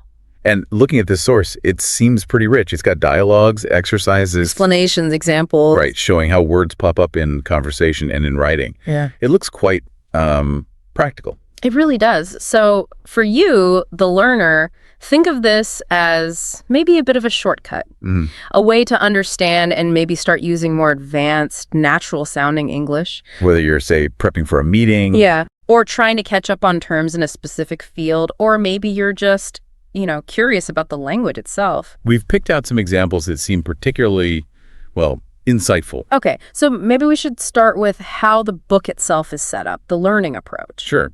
It looks like it's structured into 9 chapters. Okay. And each chapter has 3 lessons inside it. Right. And the book suggests a pace, like reading 1 lesson a week. 1 a week? Okay. That sounds manageable. Yeah. And then doing a revision after you finish each chapter sort of reinforces it. And it has pictures too, illustrations. It does, yeah. Little visual aids, which can be helpful. But the key thing seems to be the audio, right? There's a CD. Absolutely. Yeah. It comes with an audio CD, and the book really emphasizes listening to the dialogues. To hear the words in context. Exactly. After you study a chapter, you listen to the related dialogues to really help your understanding stick. Makes sense. You hear how it actually sounds. And what's interesting is the advice it gives. It basically says, don't worry if you don't get it all first time just listening. Right. That feeling of, what did they just say, is normal. Precisely. It presents that initial confusion as, part of the process. So repeated listening is key. Yeah, listening while following along in the text. It really highlights that it's often a gradual thing, this language learning. Familiarization. Okay, cool. So should we dive into some actual phrases then? Let's do it. Where do you want to start? Well, one jumped out at me from a job ad example. Okay. It said, outgoing sales assistant required, must be on the ball. On the ball. Classic. Yeah. So what does that really signal there? Alert. Efficient. Both, I'd say. It means you need to be sharp, quick, attentive, not missing things. Like someone literally keeping their eye on the ball in a game. Exactly. That kind of idea. Proactive, aware, responsive. Especially important in sales, I guess. Makes sense. And that same ad, it went on. In the long run, you'll pick up more clients if you adopt a more outgoing attitude. Okay, 2 more good ones there. In the long run. Meaning, Eventually, over time. Yeah, thinking about the future benefits, not just the immediate situation. So being sociable now pays off later. And pick up clients. That just means to gain or acquire them. The up sort of suggests gradually over time you accumulate clients. Right, you don't just get them all at once. Usually not, no. Okay, then there was this sentence. The place needed doing up, but it wasn't that which put us off going for it. The outgoings were outrageous. Lots packed in there. So doing up a place. That's renovating, right? Redecorating. Yep, giving it a makeover, fixing it up. But that wasn't the deal breaker. It was the outgoings. What are those? Expenses, the regular costs, the money you have to pay out each month or year. Like bills, running costs. Exactly. And here they were outrageous. Meaning really, really high. Way too high, yeah. Excessive. And notice, put us off. Yeah, that means discouraged them. Made them decide against it. Precisely. It dissuaded them from buying the place. It's interesting at how outgoing itself pops up again, but with different meanings. Ah, yes, good point. The book mentions the outgoing president. That just means the one who's leaving office. Exactly. The one whose term is ending. The example about the whole town seeing them off really highlights it's about departure from a position. Okay. And then there's outgoing mail. Simple one. That. Mail to be sent out. As opposed to incoming. Right. The outgoing tray versus the incoming tray. Very clear contrast. Okay, let's shift gears. What about off the record? That's a common one. Oh yeah, very common. It means unofficially, confidentially. Like, don't quote me on this. Pretty much. What I'm telling you now isn't for public knowledge or official reporting. The book gives examples, right? Like a mortgage consultant. Yeah, giving some candid advice, maybe bending the official line slightly off the record, or stressing before a meeting, look, this part is off the record. And the opposite is on record. Exactly. That's the official, publicly stated position or fact. Like the example of the interviewer asking the prime minister about something they said on record before. Precisely. Holding them accountable for their official statements. It's a really important distinction in journalism, politics, business. Definitely. Okay, another one that seemed a bit tricky. Go by. Ah, yeah. Go by. The book explains it as relying on something you've heard or seen, but often with a hint that it might not be totally accurate. So, judging based on possibly unreliable info, like gossip? Kind of, yeah. The example given is you can't go by what he comes out with. Implying he might exaggerate or not be truthful. Exactly. It suggests his statements aren't a reliable basis for judgment. Interesting. So it's different from go by the book. Oh, completely different. Go by the book means sticking strictly to the rules. No deviation. Right. Two uses of go by, totally different meanings. That's English phrasal verbs for you. Tell me about it. Okay, what about brush up on? That's a useful one. It just means to refresh or improve your knowledge of something. Something you maybe knew before but have gotten rusty on. Exactly. Like the examples, brushing up on your Spanish before a holiday. Or brushing up on general knowledge for a pub quiz. Yeah, very relatable. Revising or improving a skill or knowledge area. Okay, let's talk personality. The book contrasts touchy and thick-skinned. Right, so touch. Reverse sensitive, gets upset easily. Yep, easily offended or irritated. Whereas thick-skinned is the opposite. Right, not easily bothered by criticism or insults. They can take it. And the example dialogue uses go along with. Yeah, where someone says, Jane's touchy, but her sister is thick-skinned, and the other person replies, oh, I wouldn't go along with that. Meaning, I don't agree with that. Exactly. Go along with here just means to agree or concur. Got it. Then there's cliche. We all know what that is, sort of. We do, but it's good to define it. It's basically an overused phrase or opinion. Something that's lost its impact because it's said so often. Precisely. It often sounds a bit tired or unoriginal. Like the football manager example, always using the same old lines after a match. Yeah, you hear the same things again and again. Though sometimes cliches are cliches because they contain a common truth. Like the example, what you get out of life depends on what you put into it. Still, using too many can sound lazy. Okay, layout. This one seems to have a few meanings. It does. It's quite versatile. First, it can mean to present something clearly. Like information. Yeah, like laying out your proposals in a report, making them easy to understand. Systematically presenting something. Or it could be physical, laying things out on a table. Exactly. Arranging items so you can see them clearly, like sorting through papers. And then there's design, like the layout of a building. Right. Layout can mean to design or plan the arrangement of something, like a garden, a room, or even a town center. And the noun is layout. The book mentions poor layout causing confusion. Yeah, like in a shop or website. If the layout is bad, people get lost. And there's one more meaning, colloquial, about money. Ah, yeah, the informal one. To lay out money means to spend it, often a fair bit, and maybe reluctantly. Like the example of the wife asking the husband how much he had to lay out on car repairs. Exactly that. Paying for something, often unexpectedly. Okay. About go about. Two main senses here, too, really. First is about approach. How you go about doing something. Like tackling a problem. Yeah. Often used with how, like, I don't know how to go about telling him he's fired. It's about the method or procedure for dealing with something difficult. And the second meaning? Is about circulating or spreading, like a rumor going about. Or maybe a virus. Yeah, there's a nasty bug going about, that kind of thing. Got it. Keep someone posted. That sounds like useful office speak. It is, but used more widely, too. It just means keep someone updated. Give them the latest information as things change. Exactly. I'll keep you posted on the amendments, or keep me posted on your progress. Very common, very useful. Okay, let's dip into some business finance terms. Break even. Right. This means you reach a point where your costs and income are equal. So no profit, but also no loss. Precisely.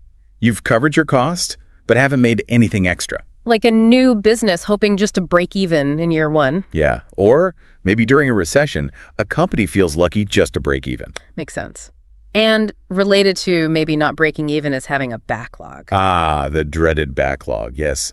That's a buildup of work that hasn't been dealt with yet. Like a pile of paperwork on your desk. Exactly. Or a backlog of orders to fulfill, or even a backlog of patients waiting for appointments. It implies delay and being behind schedule. Okay. Now for a more colorful one. Rub someone up the wrong way. Huh, yeah, that's a good idiom. It means to annoy or irritate someone. Often unintentionally, like petting a cat the wrong way makes it hiss. Exactly that image. You do or say something that just jars with them, irritates them, without you necessarily meaning to. Okay, come through. Another versatile one. It is. First meaning, survive a tough time. Like coming through an illness, or the book mentions hardships in the army. Right. Enduring and surviving something difficult. What else? It can mean progressing through training or development. Like young players coming through the academy system at a football club. Okay, emerging successfully. Yes. It can also mean something becoming evident or apparent. Like someone's true feelings. Yeah, his reluctance really came through in the meeting. Or maybe her nasty streak came through eventually. And finally, related to things like documents. Right. When something you've applied for finally arrives or gets processed, my visa finally came through. Often linked to delays caused by a... You backlog. Exactly. Yeah. My visa was delayed because of the backlog, but it finally came through. It all connects. Okay, up to scratch. What's the scratch? Haha, good question. It just means up to the required standard. Satisfactory. So if something is not up to scratch... It's substandard. Not good enough. Below expectations. Okay. Then there's give someone stick or get stick. Sounds a bit aggressive. It's click-wheel, yeah. It means to tease or criticize someone persistently. Like teasing your friends. Or serious criticism. Can be both. Depends on context. Your mates might give you stick about a bad haircut, which is lighthearted. But a politician might get stick or come in for stick from the press, which is serious criticism. Gotcha. And try it on. That means testing the limits, trying to get away with something you probably shouldn't. Seeing what someone will let you do. Exactly. Pushing boundaries to see if there are consequences. Like a child trying it on with a parent. Okay. And wind someone up, is that like annoying them? Yes, but usually deliberately. Teasing someone to provoke a reaction, often for amusement. Winding them up like a clockwork toy until they react. Kind of, yeah. And sometimes, if you wind someone up or just misunderstand something, you might get hold of the wrong end of the stick. Meaning you completely misunderstand the situation. Totally. You've grasped the wrong idea entirely. It's a great idiom for misunderstanding. It is. Okay, go round. Or go around. This seems to have loads of meanings. It really does. Let's see. Moving from place to place, obviously. Like visiting people. Yeah. Or a rumor circulating, like go about. Okay. It can also mean treating someone badly. Like the example, you shouldn't go around treating people like dogs' bodies. What's a dog's body? Someone who has to do all the boring, menial, unpleasant jobs that nobody else wants.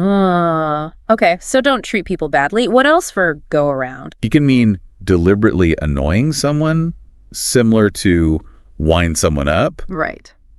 And also, crucially, whether there's enough of something to be shared among everyone. Like, are there enough cakes to go around? Exactly. Or not enough money to go around. And the book mentions a parent telling a kid not to go around with someone else. Yeah, that means don't associate with them, don't spend time with them, often implies disapproval of the other person. Wow. Okay, that's a lot for one phrasal verb. It is. Context is everything. Definitely. Now, have it in one sounds a bit strange. It's colloquial again. It means someone possesses a surprising quality or ability you didn't expect. Usually used like, wow, I didn't know he had it in him. Exactly that. Expressing surprise at someone's unexpected capabilities or actions. Maybe they suddenly perform really well, or they stand up for themselves unexpectedly. But that's different from have it in for someone. Oh, completely different. Have it in for someone means you really dislike them and are determined to cause them trouble or make them suffer. Like the boss who has it in for an employee, looking for mistakes. Precisely. One is surprise at hidden depths. The other is targeted malice. Big difference. Okay, cocky. Just means overconfident, arrogant, too sure of yourself. Usually negative. Almost always, yeah. A cocky attitude isn't generally seen as a good thing, thinking you're better than you are. Right. Bog down or get bogged down. What's that about? Think of getting stuck in a bog, like a mud. It means progress is stopped or slowed down. By too much work or too much information. Both. You can get bogged down in paperwork, meaning you can't get through it. Or you can get bogged down in details, meaning you lose sight of the main point because there's too much confusing information. The marketing example likely shows customers getting confused and progress stalling. Okay, stuck in the metaphorical mud. Up and coming. That describes someone or something likely to become successful or popular soon. Like an up-and-coming actor or band. Exactly. Or maybe an up-and-coming neighborhood or fashion trend. Shows potential for future success. And get going. Simple one. Means hurry up, start moving, or leave. Colloquial. Like, come on, let's get going. Yeah, though the book notes that if you're telling someone else directly, get a move on is offered preferred. Get going is more like suggesting we start. Got it. Now, the book uses some examples to tie these together, right? Like the football manager. Yeah, that's a really nice touch. Ted Davies, the manager, the story shows him starting as a dog's body. Doing all the grunt work. Right. And he used to go round with the chairman's son. Associate with him. He got a lot of stick. Criticism or teasing? Was seen as a cocky lad. Bit arrogant. But eventually found his place, felt in his element as a manager. That really helps see how the phrases work in a narrative. Absolutely. Makes them much more memorable. And there's a news report example, too. Yes, using things like the outgoing home secretary. I'm hating the job. A backlog of passport applications. Big delays. Warning people not to go by scare stories. Don't rely on unreliable rumors. Mentioning decisions still being up in the air. Uncertain, undecided. And promising to keep listeners posted. Keep them updated. It really shows how common these are in everyday news. It does. And another bit about MPs needing to brush up on languages. Refresh their skills. And how few up-and-coming politicians can actually get by in another language. Manage basic communication. Yeah, these examples are great. And there's the exercises, the choose the correct word type things. Which probably introduce even more words like scapegoat, hardship. Exactly. At stake, pencil in, Baffert, understatement. They use the exercises to embed the learning and subtly introduce more vocabulary. It seems like a really comprehensive approach. It really does. And the sheer number of phrases listed later in the book, I mean, just skimming, get the gist, ask after, over the top, deep down, once in a blue moon. Wow. Have a lot on one's plate. Keep a low profile. Shrug off. A foregone conclusion. Jump on the bandwagon, nip it in the bud. By no stretch of the imagination, a stumbling block, the final straw. Way up, miss the boat, boil down, stick out like a sore thumb. Okay. Point taken. There's a lot in there. An absolute mountain of everyday useful English. So, wrapping this up then, what's the big takeaway for you, the learner? Well, hopefully seeing this selection shows just how important understanding these common phrases is. Yeah, it's not just about grammar rules or single words. It's about these chunks of language. Exactly. For really effective communication and just for understanding what's going on around you in English, you need to grasp these. Getting these nuances right can lead to those aha moments, can't it? Absolutely. Suddenly, a conversation or an article makes much more sense. You understand the subtext, the implication. It adds those extra layers beyond just the literal meaning. Totally. So we'd really encourage you, the learner, to start noticing these. Yeah, actively listen for them in conversations, on TV, in podcasts. You might be surprised how often the phrases we talked about and others like them just pop up. Definitely. Language is, it's alive. It's constantly changing and being used in these subtle ways. And understanding these everyday bits and pieces really does unlock a deeper connection, a deeper knowledge. Well said. Which maybe leads to a final thought for people to consider. Go on. What other everyday English phrases have you encountered that make you stop and think, what does that really mean? Or why do they say it like that? That's a great question. Maybe noticing those is the next step in your own learning journey. Could be the perfect starting point for your own deep dive. You know that quote, all words are pegs to hang ideas on. Henry Ward Beecher. Yeah, I know the one. It really makes you think, doesn't it? Like, how many ideas are we missing just because we don't have the right pegs? Interesting way to put it. Well, welcome to the deep dive. You send us sources and we dig into them to pull out the key stuff. And this is designed especially for you, the learner. Someone who wants to, get the insights quickly, thoroughly, but without feeling totally overwhelmed. Exactly. So today we're diving into some excerpts from 504 Absolutely Essential Words, the 6th edition. Right. In this book, it's not just a list. It's structured really cleverly, I think, to build your vocabulary actively. How so? Well, it uses definitions, obviously, but also example sentences, fill in the blanks, matching exercises, even creative tasks. And importantly, it looks at word origins, etymology, and how words connect. Gotcha. So our mission today isn't just reciting words. We want to unpack the actual strategies for learning vocab that are embedded in these lessons. And maybe find some surprising language facts along the way from those word histories. Yes. And ultimately give you, our learner, some solid, actionable ways to expand your own vocabulary. Ready to jump in? Let's do it. Lesson 1. Okay, lesson 1. What words are we starting with? We've got abandon, keen, jealous, tact, oath, vacant, hardship, gallant, data, unaccustomed, bachelor, and qualify. A decent starting set. And the book gives examples for each. Yeah, and they're pretty direct. Like for abandon, it says, when Roy abandoned his family, the police went looking for him. Simple, clear picture. Okay, yeah, that works. Or hardship. The example is, the fighter had to face many hardships before he became champion.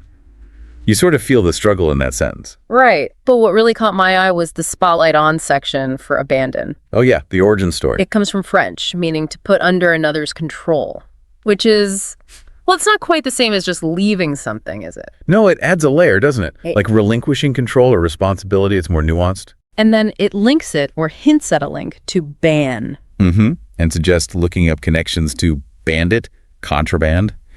It's subtly teaching you that words aren't isolated islands, It's like planting little seeds. Okay, and there's an exercise right away. Yep. A words in use matching thing. Connect the word to its definition. Just a quick check to see if it's sinking in. Makes sense. Okay, moving on then. Lesson 2. Lesson 2 brings in words with a bit more, maybe, emotional flavor. Conceal, dismal, frigid, inhabit, numb, peril, recline, shriek, sinister, tempt, wager. Definitely more evocative. Yeah. Like dismal. The example, when the weather is so dismal, I sometimes stay in bed all day. You immediately get that gloomy feeling. Or shriek. The maid shrieked when she discovered the corpse. Yeah. Pretty vivid. Very vivid. And this lesson's spotlight on is great too for sinister. The Latin connection. Exactly. Originally meaning on the left. And because of old superstitions linking the left side with bad luck, well, the meaning shifted. It's amazing how those old beliefs get baked right into the language. A little cultural history lesson hidden in a vocabulary word. Totally. And then the exercise for this lesson, the fill in the blanks. The spooky cemetery one. Yeah. At midnight, I heard a wild shriek. I thought I saw the grave open. It uses shriek, numb, peril, sinister, all in this creepy little story. That context really helps lock the words in place, doesn't it? Much better than just a list. For sure. Contextual learning. All right, lesson 3 seems to shift gears a bit. Quantity, change, influence. Yeah, words like minimum, scarce, annual, persuade, vital, majority, assemble, explore, topic, debate, evade, probe, reform. Okay, how are the examples here? They start connecting to sort of broader concepts, like studies show that adults need a minimum of 6 hours sleep. That's practical info linked to the word. Mm-hmm. And the words in use passage is about a baseball strike. It uses words like persuade and minimum wage in that context. So it shows how this vocabulary helps you understand, well, real world stuff, even news or history. Exactly. These aren't just abstract words. They're tools for understanding discussions and events. Makes sense. What about lesson 4? Physical characteristics, abstract concepts. Right. We get dense, utilize, humid, theory, descend, circulate, enormous, predict, vanish, tradition, rural, burden, campus. Some visual ones in there again. Dense. The dense leaves on the trees let in a minimum of sunlight. Easy to picture. Oh, descend. If you let the air out of a balloon, it will have to descend. Simple physics, simple example. And they bring in theory, too. Yeah. And they even mention Einstein's theory. So it connects the word to, significant intellectual ideas. That's good. It elevates the word beyond just a simple definition. Any notable passages? There's a short bit about a shaker work group that uses rural and burden in a kind of everyday work context. Again, grounding the words. Okay, let's jump ahead a bit. The outline mentions lesson 6 and word review #1. What's happening there? So the review sections are crucial. They bring back words you've already learned, like vacant, keen, descend, humid, abandon, lots of them. It's all about reinforcement. Spaced repetition, kind of. Exactly. And the spotlight on here is for defect, which is interesting because it highlights how one word can be different parts of speech. Ah, like a noun versus a verb. Precisely. Defect as a noun means a flaw, but as a verb, it means to abandon your country or cause defect from one country to another. Shows the flexibility of words. That's a really important point for learners and the review exercises themselves. They test nuances, like you have to choose between similar words in a sentence. It was a dense, typical day in July. Hot and sticky.